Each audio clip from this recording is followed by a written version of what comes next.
Soy Fernando Díaz Villanueva, hoy es 15 de marzo de 2020 y esto es La Contracrónica.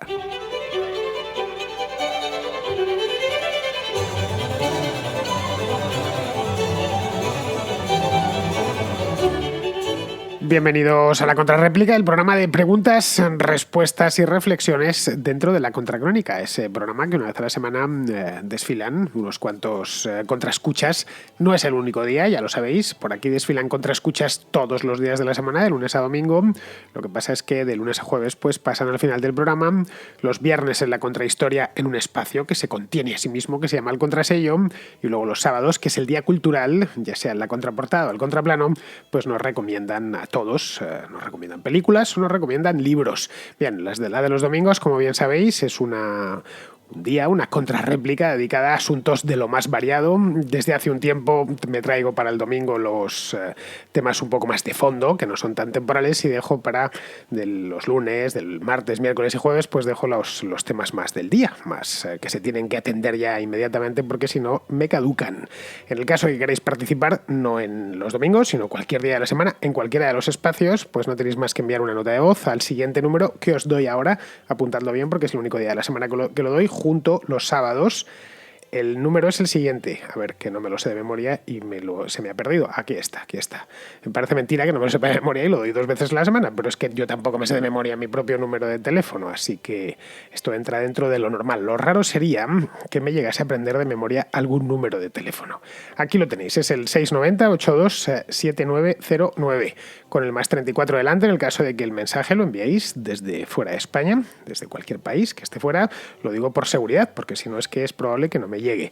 Tienen que durar estos mensajes aproximadamente 1 minuto, 2 minutos, también 3, y sobre todo, como os digo siempre, y os repito, tienen que escucharse bien. Si estáis en la calle y me queréis enviar una nota, por favor, absteneos hasta llegar a la oficina o hasta llegar a casa y me lo enviáis desde allí, porque si no, pues corre el riesgo de que no lo pase, porque no lo escucho bien y temo, no tanto por mí, que estoy acostumbrado a escuchar muchos mensajes vuestros al cabo del día, sino porque cuido de los oídos de los escuchas. Es decir, eso es una de las cosas que más me tomo en serio. Así que ya sabéis, tiene que escucharse alto y claro. Muy bien, pues con esto pasamos ya a la contrarréplica.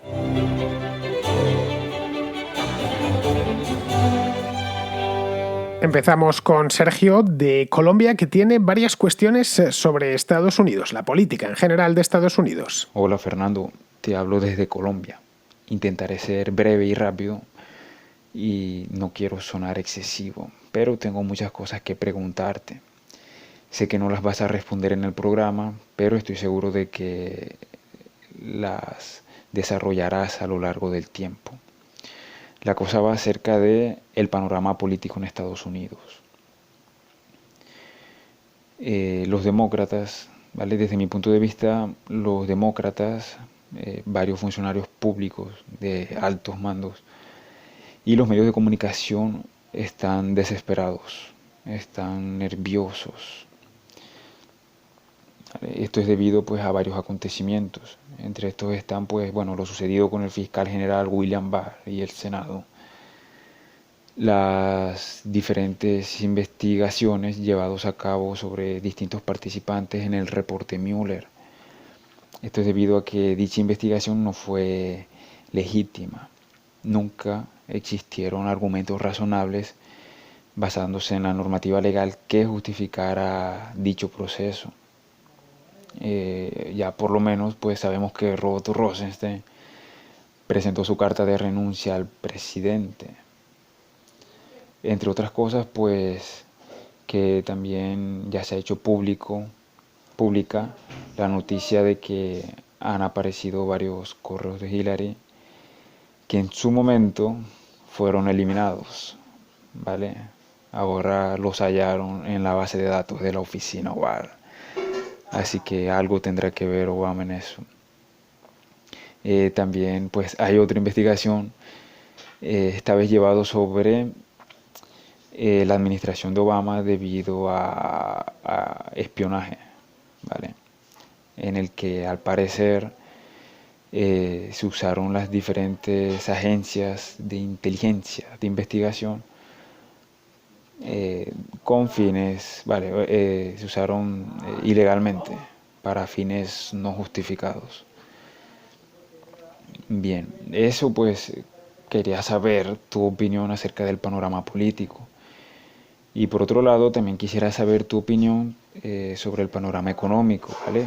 Principalmente porque la Reserva Federal se ha negado a disminuir la tasa de interés, a pesar de que la economía va excelente y de que pues el mismísimo Donald Trump se los ha pedido.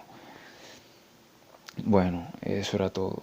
Ah, disculpa, ya por último, y créeme, he buscado el link, ¿vale? De lo siguiente que tengo que decirte, pero no lo he encontrado. No lo he encontrado, apenas lo encuentre te lo envío. Y es que por lo que leí, eh, se está llevando a cabo en este momento la construcción de centros judiciales militares en Puerto Rico y Carolina del Sur.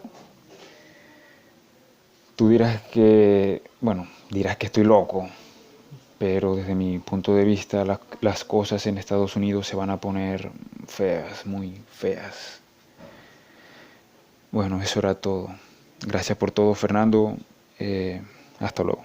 Vamos a ver, Sergio, ¿cómo que no voy a responder aquí en el programa? Por supuesto que lo voy a responder. El tema es que era muy amplio y lo fui dejando y lo guardé en la carpeta de la contrarréplica. No te lo respondí según me llegó porque eran varios asuntos que además ninguno era de una actualidad extraordinaria. Aquí lo respondo todo, bueno, o casi todo, porque me enviáis tantas notas de voz que me enviáis ya muchas más de las que tiene capacidad las diferentes contras. Así que en algunos puntos, pues si son muy largas o se escuchan muy mal, pues directamente os puedo responder algunas veces por WhatsApp, pues ya las elimino. Pero vamos, que no hay tiempo material. Necesitaría hacer 3 programas al día, muchos días, para poder meter todas las llamadas que me han entrado solo ese día. Bien, vamos al tema. A ver, primero me pones sobre la mesa el tema del informe Müller.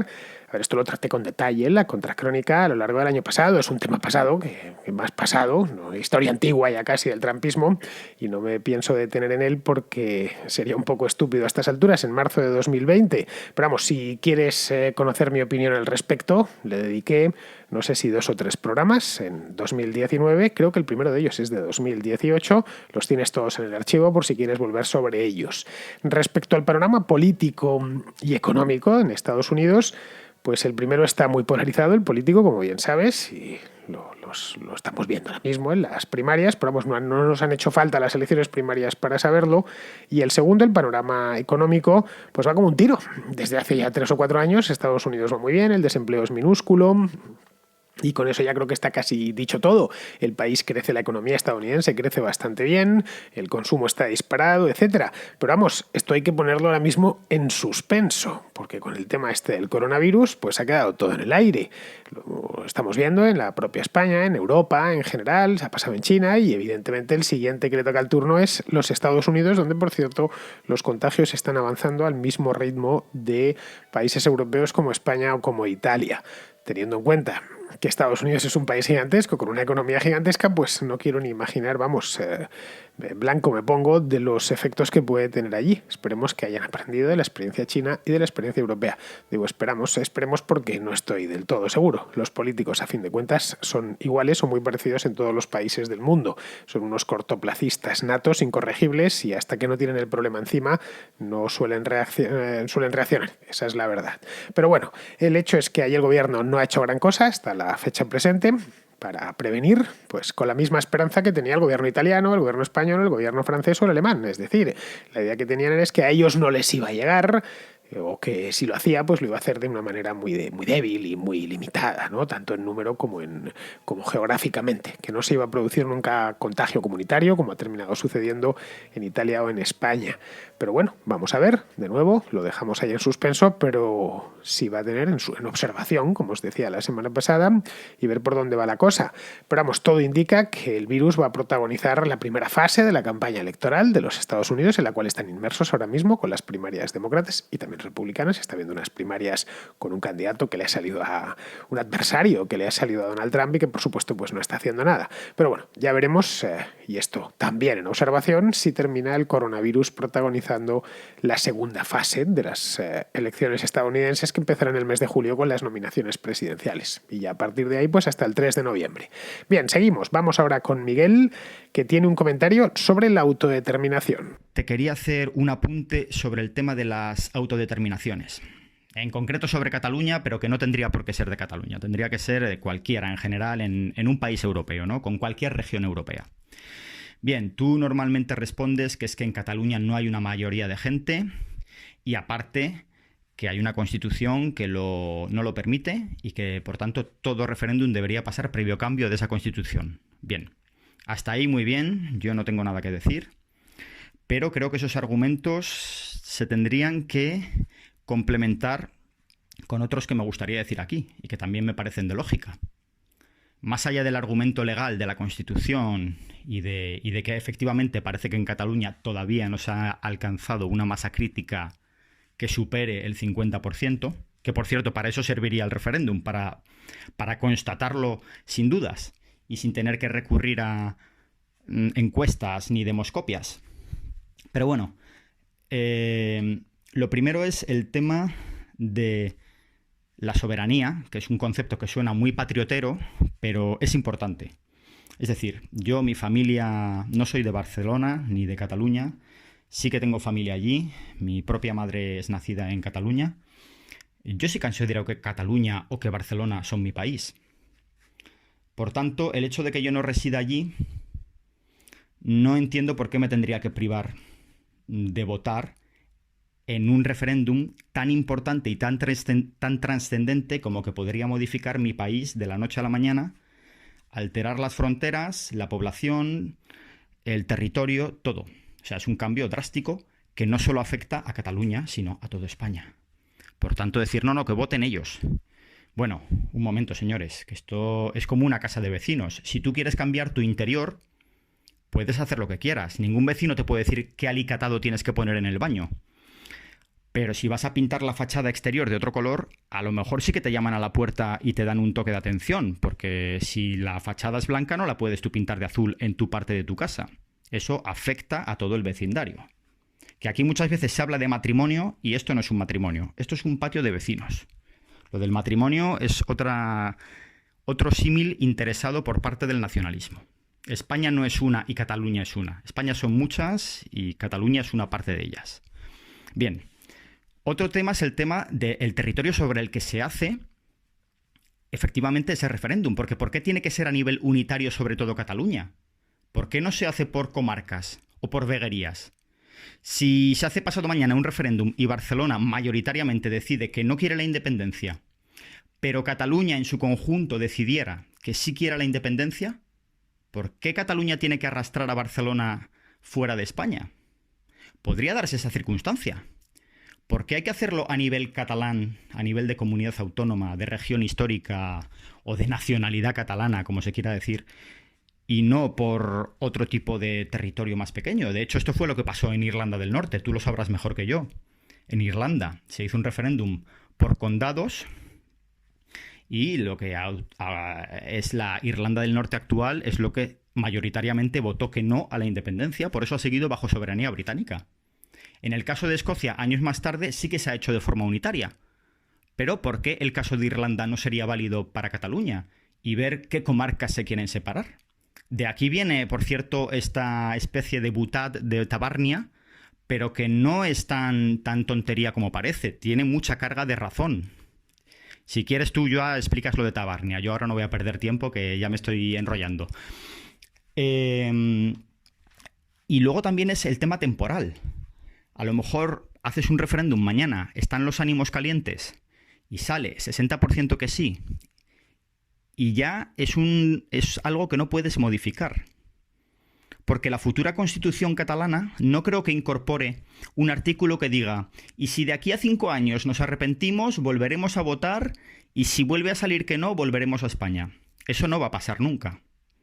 Por tanto, una decisión que depende de un solo momento histórico para que si sale el sí, ya sea sí para siempre, y que sin embargo si sale no, al cabo de 5 años te van a volver a pedir un referéndum, como va a pasar en Escocia, porque ya se buscarán alguna excusa para volver a pedirlo, pues es otro tema que también es muy maniqueo. Entonces son 3 puntos adicionales que si quieres comentarlos ahí te lo dejo. Perdona por la extensión, pero es que no he sabido resumirlo más. Un abrazo y hasta la próxima. Bueno, Miguel, a ver, para cambiar la Constitución y, por lo tanto, las reglas de juego, que una Constitución no es mucho más que eso, pues tendríamos que votar todos conforme a la legislación española, conforme a la Constitución española, y hacerlo además un par de veces. Tenemos que hacerlo por duplicado. La primera de ellas, tendríamos que renovar las Cortes, esto conforme al mecanismo de reforma constitucional que contempla la propia Constitución española. Habría que elegir un nuevo Congreso, un Congreso constituyente que sería el que practicase la reforma constitucional, simplemente. No estarían los mismos diputados que están ahora mismo, y luego, una vez hubiesen aprobado esa nueva reforma, lo hubiesen elaborado y aprobado en las Cortes, pues habría que votar la nueva Constitución ya reformada. Y ojo, estamos hablando de la reforma dura, la reforma del título 1, en la que se altera sustancialmente el estado de cosas actual. Si la reforma incorpora la posibilidad de referéndums de autodeterminación, pues ya tendrían que votar los interesados. Ten en cuenta que eso ya lo habrían votado los propios españoles por 2 veces. Una, eligiendo a los diputados que van a hacer la reforma, y 2, ya directamente votando esa nueva Constitución reformada. Respecto a lo que comentas de reducir la escala, que está muy bien pensado, es decir, que el referéndum fuese también en comarcas o incluso en municipios, pues tampoco me parece mala idea, ¿eh? De lo contrario, por ejemplo, el caso de Cataluña, los araneses, los naturales del Valle de Arán, o los habitantes de Barcelona o de Tarragona, que son zonas, la famosa Tabarnia, que son zonas más constitucionalistas que en el resto de Cataluña, pues verían que les están imponiendo algo por lo que ellos no han votado, lo contrario de lo que la mayor parte de ellos han votado. Es decir, que esto de la autodeterminación es ascendente, yo creo que lo entiende cualquiera, ¿no? Me quiero separar del que tengo arriba, de la unidad mayor, pero también es descendente. Una unidad política menor se puede desgajar de mí, y eso lo tienes que asumir desde el principio. Esto es algo que se lo recuerdas a veces a los nacionalistas y no les gusta escuchar. Te dicen, no, eso es imposible.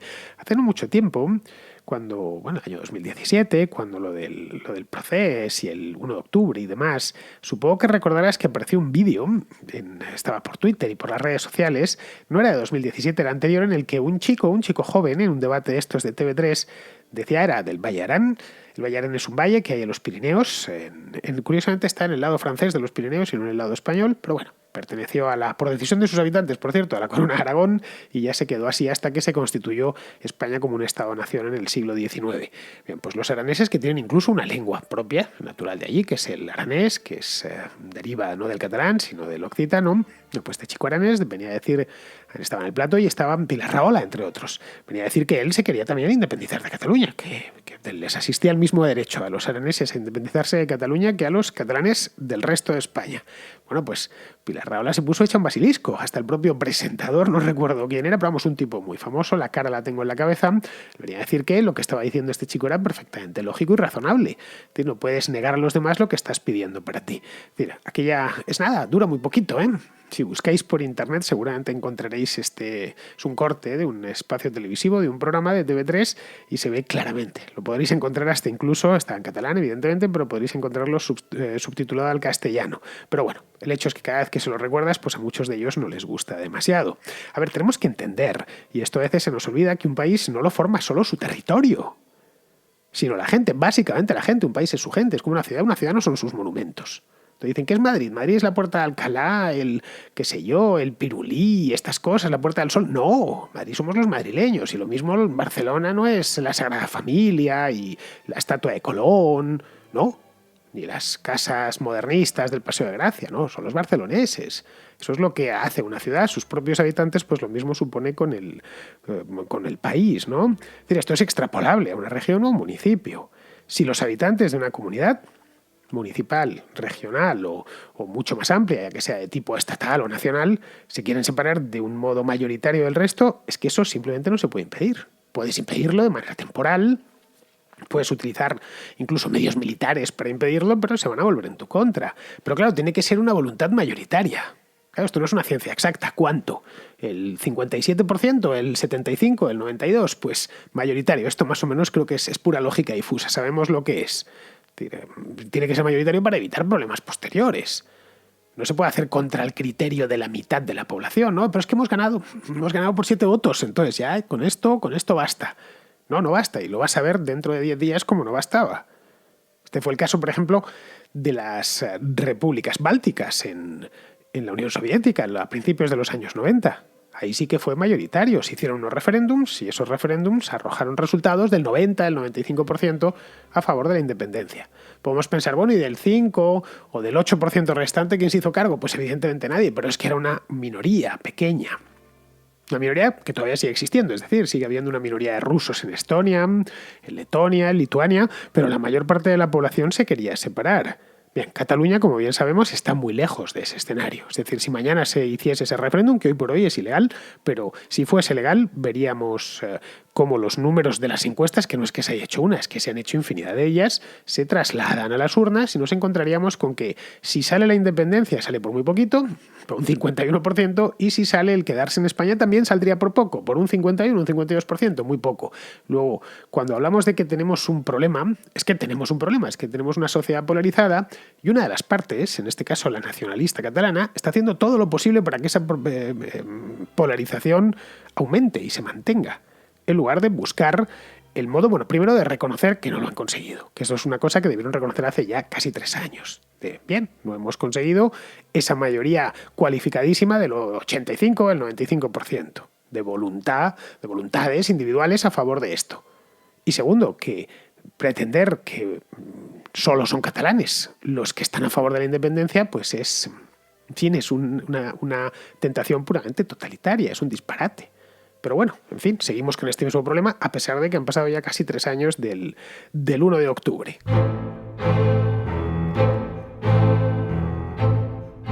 Vamos ahora con Daniel, que es un español que vive en Inglaterra, que a raíz de una llamada de hace pues unos meses ya sobre otro oyente que decía que había visto racismo en Inglaterra, etcétera, pues él nos da su propia impresión. Bueno, respondiendo al compañero, no me recuerdo su nombre, que había estudiado la carrera en Liverpool y ahora mismo está en China. Pues bueno, lo primero, ni hao, a ti también, majo. Y yo que vivo ahora mismo en Inglaterra también te puedo dar mi punto de vista, y es que efectivamente tiene razón. Hay una parte obviamente de ingleses racistas, sobre todo el rango de edad, de mediana edad, e incluso ya entrando en la tercera, pero no es lo común. No es lo común, hay gente de todo. Con respecto al tema del Brexit, sí es cierto que están un poquito bastante perdidos. La mayoría de los clientes, y no ya solamente clientes, sino gente con la que hablo ingleses, no tienen ni puñetera del Brexit, están en plan resignados. Pues mira, Daniel, yo estoy convencido, y Inglaterra, bueno, el Reino Unido en general lo conozco bastante bien, más Inglaterra que otras zonas como Gales o como Escocia o Irlanda del Norte, estoy convencido que el inglés medio no es racista. Pero es que la mayor parte de la gente en cualquier lugar del mundo no es racista, en cualquier país normal, quiero decir. El racismo, lo he dicho muchas veces aquí, es la ideología de los tontos y solo aparece cuando la política la agita por detrás. No hay más. En circunstancias normales, en un país sano, no existe el racismo o es algo tan minoritario que puedes perfectamente ignorarlo. Es decir, que lo practican o lo piensan o están metidos en eso una panda de anormales, pero muy, muy limitada en número. No es algo que se extienda por la sociedad de manera normal.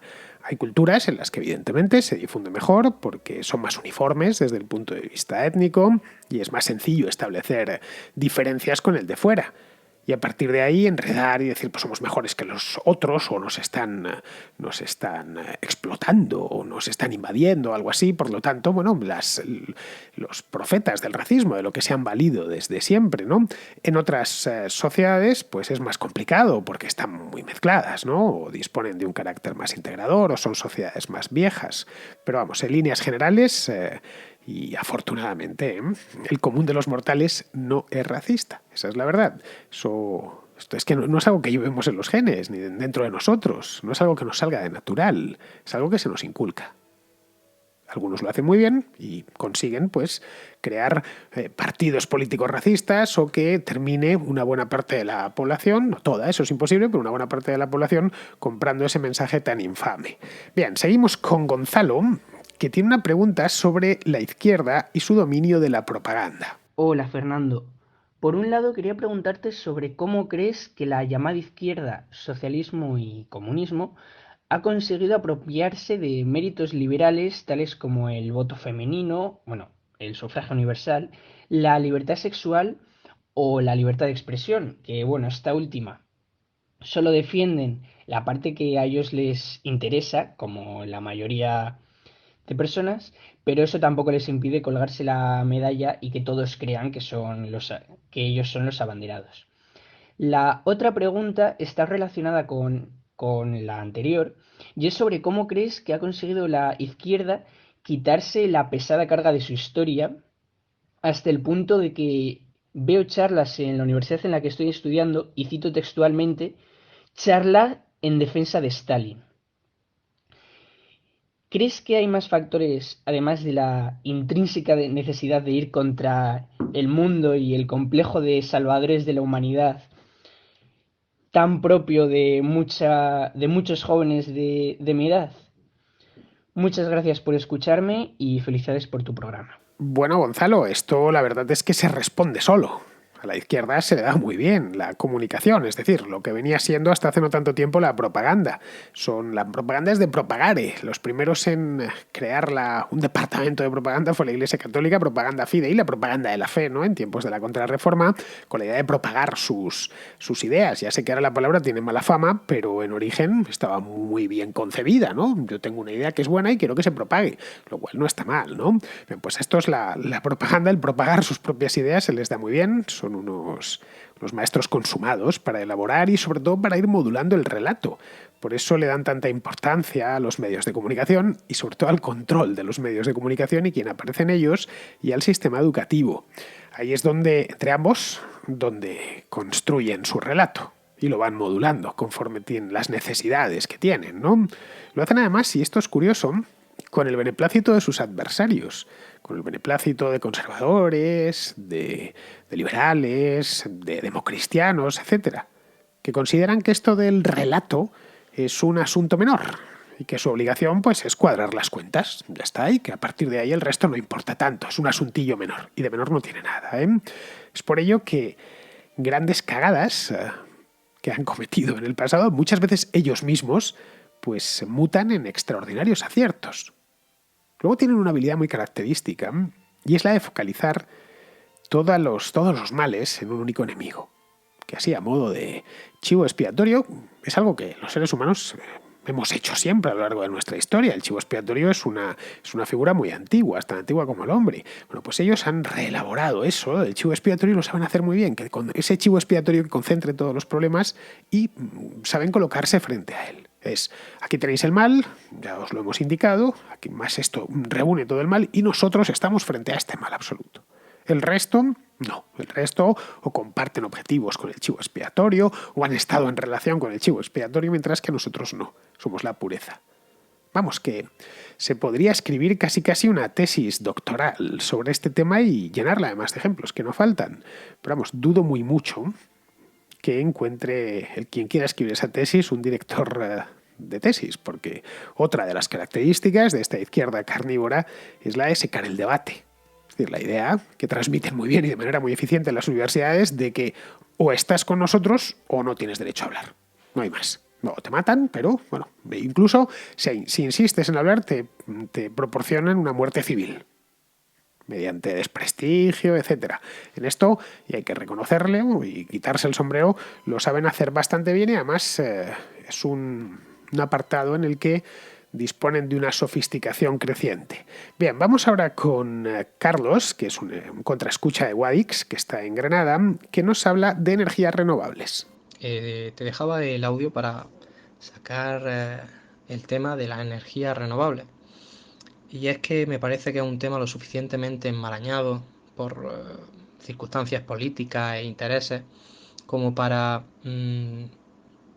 dejarme en la duda de, una vez te pones a buscar información, no saber si estás en el lado correcto.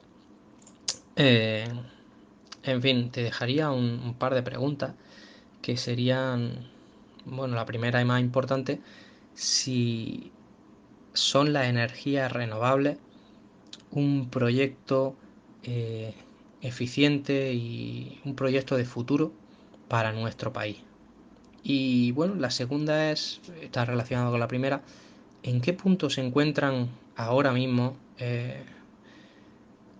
las energías renovables, en especial la eólica y la fotovoltaica? ¿Son tan eficientes como algunos nos intentan vender? Bueno, ahí lo dejo. Muchas gracias y enhorabuena por tu programa. Pues vamos a ver, Carlos, la clave de una fuente de energía no es que sea renovable o no, ese es uno de los puntos. Nada más, pero no el único a tener en cuenta. Las claves de una energía es que sea abundante, que sea eficiente, de una fuente de energía, quiero decir, que sea barata, que sea fiable, estos son los 4 principales, y luego habría un quinto, que sea limpia, o mejor dicho, lo más limpia posible. Pero, insisto, que sea lo más limpia posible después de tener todo lo anterior, que sea abundante, que sea eficiente, que sea barata y que sea fiable. A ver, la energía renovable es un mulo moviendo una noria. Eso es energía renovable. Cuando se te muere el mulo, pues pones a otro y arreglado. Y además el mulo lo puedes tener todo el día dando vueltas a la noria. No se interrumpe. Bueno, cambias de mulo, uno durante el día y otro durante la noche. Pero la verdad es que lo del mulo tirando de una noria, pues no es ni muy eficiente ni muy abundante. Muy poquita energía genera un mulo con una noria, ¿no? Como la fuerza de energía animal básica es como un burro o un caballo, no tiene demasiada. Si tuviéramos que generar electricidad, si conectamos unos caballos a una turbina, pues la verdad es que mucha electricidad no produciríamos. Y sería bastante cara, por cierto, de producir, solo lo que sé que en forraje, etcétera, y en estar cambiando caballos continuamente. Eso sí, está el mulo, los caballos es limpio, todo lo que queramos, cero emisiones, tal. Pero nadie se plantea sustituir las centrales de gas por mulos, moviendo las turbinas.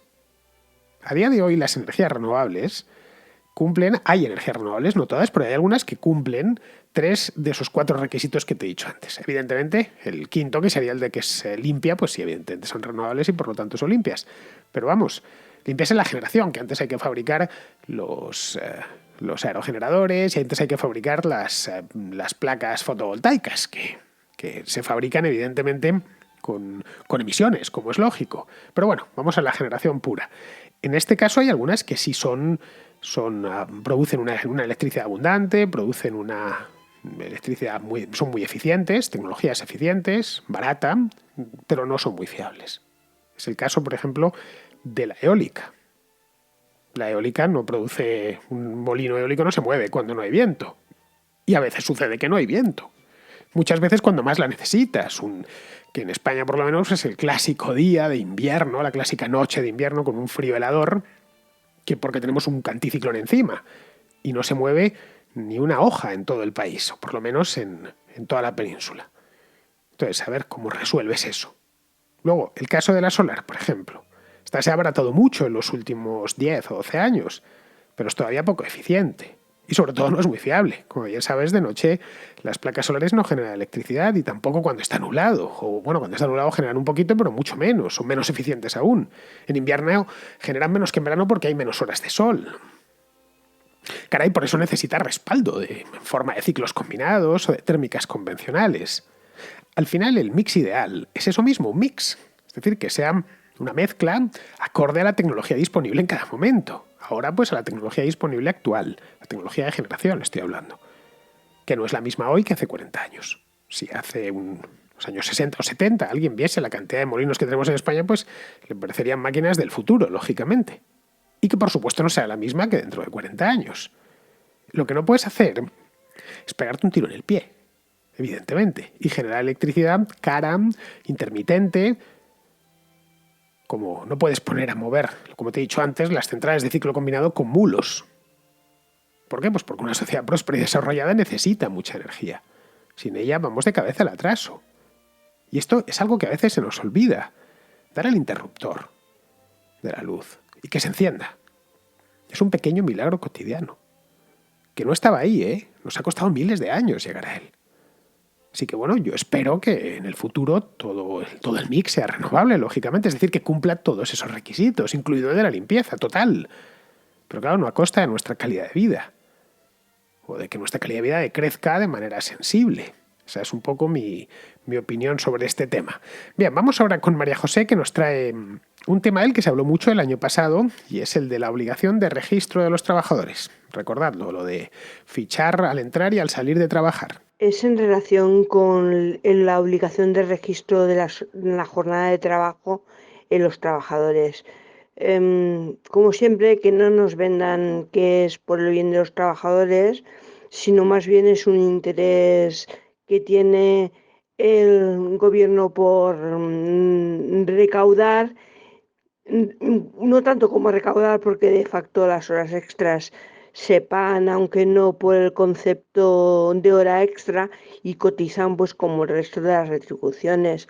El caso es que si se tributa por hora extra, pues no te computa al trabajador a la hora de obtener prestaciones. Entonces, claro, es dinero limpio para la administración.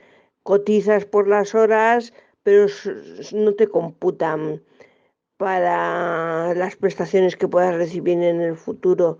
O sea que de interés de los trabajadores, pues es relativo. Pues mira, María José, a mí es que esto de fichar no me afecta personalmente porque en mi empresa, que es la Contracrónica, solo trabajo yo y espero que esto siga siendo así, es decir, que solo trabaje yo. Lo mío es artesanía, como bien sabéis, y ya dos son multitud.